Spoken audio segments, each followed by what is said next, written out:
ఈవీఎంలకు సంబంధించి నేను చంద్రబాబు నాయుడు గారిని, ఇన్ఫ్యాక్ట్ మీరంతా కూడా చంద్రబాబు నాయుడు గారిని ఒక ప్రశ్న సూటిగా అడగాలమ్మా, ఒక ప్రశ్న సూటిగా అడగాలి చంద్రబాబు నాయుడు గారిని. ఈవీఎంలు అన్నది 80% ఆఫ్ ది జనాభా ఓట్లు వేసినారు. రికార్డ్ పోలింగ్ 80% జనాభా వెళ్ళి పోలింగ్ బూత్లో బటన్ నొక్కినారు. బటన్ నొక్కిన తర్వాత వాళ్ళు ఏ పార్టీకి ఓటేశారని వీవీప్యాట్లో వాళ్ళకి కనిపిస్తూ ఉంది. వాళ్ళకి వీవీప్యాట్లో వాళ్ళు వేసిన ఓటు, వీవీప్యాట్లో వాళ్ళకి కనిపించే ఓటు రెండు మ్యాచ్ అయ్యాయి కాబట్టి వాళ్ళు సాటిస్ఫై అయ్యి బూత్లో నుంచి బయటకు వచ్చారు. ఈ 80% మంది ఎవరైతే ఓటేశారో ఎవడు కంప్లైంట్ చేయాల, ఏ ఓటరు కూడా కంప్లైంట్ చేయాల. ఇప్పుడు నేనున్నాను, వెళ్ళి నేను ఫ్యాన్ గుర్తుకు నేను నొక్కిన తర్వాత వీవీప్యాట్లో నాకు సైకిల్ గుర్తు కనిపిస్తే నేను ఎందుకు గమ్మనుంటాను కదా. బూత్లో అక్కడే నేను గొడవ చేసిండు, బూత్లోనే వెంటనే కంప్లైంట్ లాంచ్ చేసిండు, బూత్లోనే అన్నీ చేసిండు కదా. అట్లా ఏ పార్టీకి ఎవరన్నా కానీ ఇలా ఓటేసిన తర్వాత వీవీప్యాట్లో వేరే పార్టీకి ఓటేసినట్టుగా ఎవరికి కనిపించలేదు కాబట్టి 80% మంది జనాభా ఓట్లేసిన ప్రతి ఒక్కరూ సాటిస్ఫై అయ్యి ఎటువంటి బూత్లో కానీ బూత్లో కంప్లైంట్ ఇవ్వడం కానీ పోలింగ్ ఆఫీసర్ దగ్గర కంప్లైంట్ ఇవ్వడం కానీ ఎటువంటి ఎక్కడ జరగల. ఇవన్నీ చంద్రబాబు నాయుడు గారికి తెలిసి తాను ఎవరికి ఓటేశాడో తనకే తెలియదని చెప్పి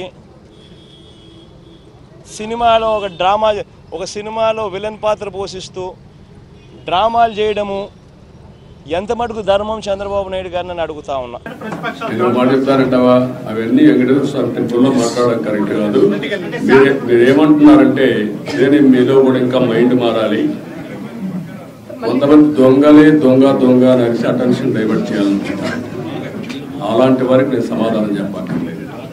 పరిపాలన అంటే ఏంటంటే చేసి చూపించిన వాడిని, ముఠా నాయకులు అణిచివేసిన వాడిని, సంఘ విద్రోహ శక్తులు అణిచివేసిన వాడిని, రౌడీ అనేవాళ్ళు లేకుండా చేసిన వాడిని, కమ్యూనల్ వైలెన్స్ కంట్రోల్ చేశాను, తీవ్రవాదుల మీద పోరాడితే నేనే ప్రాణాన్ని ఇచ్చుకున్నాను. అదే మరి రాజకీయ ముసుగులో నేరస్తులను కరెక్ట్. ఆ విషయం గుర్తుపెట్టుకోండి.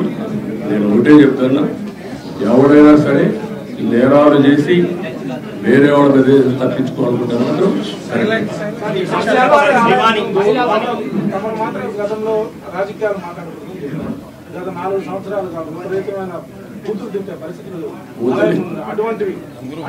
ఒకటే కాదమ్మా, నేను కూడా ఇక్కడికి వచ్చినప్పుడు ఓట్లు అడగడానికి కూడా వీలు లేని పరిస్థితి. ఎలక్షన్ అప్పుడు కడవప్పుడు నేను ఎప్పుడు రాజకీయం చేయలేదు. అలాంటివన్నీ చూసాం. అది ఒక పీడకలగా మిగిలిపోవాలని కోరుకుంటున్నాను.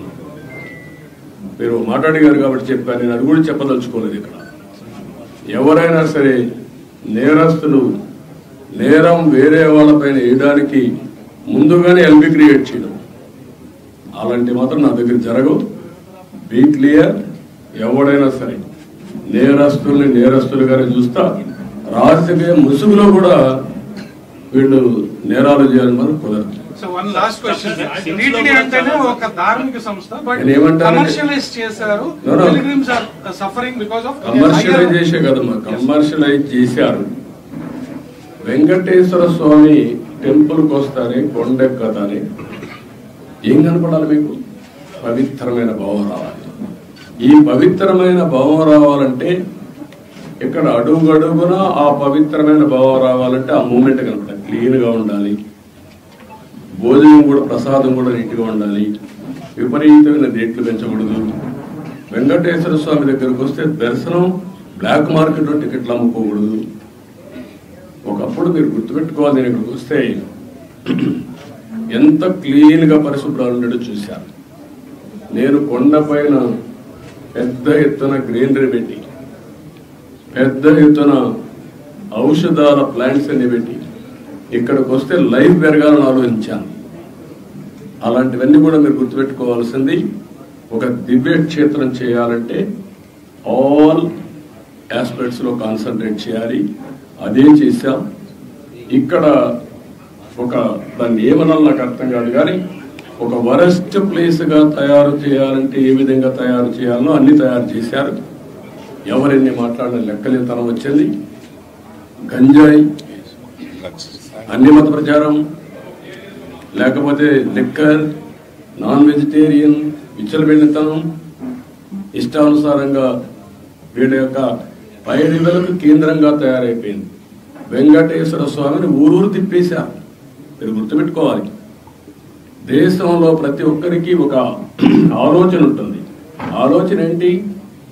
వెంకటేశ్వర స్వామి అంటే ఒక పవిత్రమైన భావం, దేవుని కృప కావాలి. అలాంటిది పెళ్లిళ్ళు జరిగినా, పేరెంటాలు జరిగినా వెంకటేశ్వర స్వామిని తీసుకుపోయి పైరులు చేసుకోవడం ఏంటంటే ఇది విన్నారా ఎప్పుడన్నా? పట్టింది అంటే వెంకటేశ్వర స్వామిని మీ స్వార్థం కోసం అమ్మతారా? ఇష్టానుసారంగా పదవులు ఇచ్చుకుంటారా? మీరు పదవులు ఇచ్చేది ఎందుకు? ఆ పదవి ఇచ్చి ఆ పదవి ద్వారా మీ యొక్క కోర్టు కేసులు లేకుంటే మీ పనులు చేసుకోవడానికి ఎక్కడికి పోయారు మీరు? ఏమయ్యారు మీరు? అంటే వెంకటేశ్వర స్వామి, నేను ఎన్నోసార్లు చెప్పాను, గుర్తుపెట్టుకోవాలి మీరు మళ్ళీ ఒకసారి. వేరే దేవుళ్ళు నెక్స్ట్ జన్మంలో మీ మీద పనిష్మెంట్ ఇస్తారా, కానీ వెంకటేశ్వర స్వామిని నేను చూసా. ఎవరైనా వెంకటేశ్వర స్వామికి అపచారం చేసిన వారు, తలపెట్టిన వారు ఈ జన్మలోనే పనిష్మెంట్ తీసుకున్నారు. మీరు తిరుపతిలో కూడా చాలా ఇన్సిడెంట్లు ఒకసారి లెక్కేసుకోండి. ఎవరైనా సరే, ఉద్యోగస్తులు కానీ బయట వాళ్ళు కానీ ఎవరైనా సరే, దేవుడికి అపచారం చేసిన ప్రతి ఒక్కరూ శిక్ష అనుభవించారు. ఈ విషయాలు మీరు గుర్తుపెట్టుకోవాల్సిన అవసరం. కేంద్రం చేశారు. ఎర్రచందనాన్ని కూడా నేను గోడలో పెట్టాను, మీరు చూసుంటారు. గోడలు కూడా ఎర్రపోతా ఉంది. ఎర్రచందనం స్మగ్లర్కే సీట్ ఇస్తే ఏం మాట్లాడతారు? చట్టాలు కూడా ఒక చేతులకు అప్పచెప్పేస్తున్నా. చాలా ఉన్నాయండి, ఒకటి మాట్లాడడం కాదు, చాలా ప్రక్షాళన చేయాలి. ఇంకా వీళ్ళు డబ్బులు, రౌడీజం, దీంతోనే రాజకీయం చేయాలనుకుంటే ఏమీ జరగదు. నేను ఒకటే చెప్తున్నా, దృఢ సంకల్పంతో వెంకటేశ్వర స్వామి సాక్షిగా చెప్తున్నా, మంచిని ప్రోత్సహిస్తా, చెడును మాత్రం గట్టిగా తొందరలో దూకేస్తా.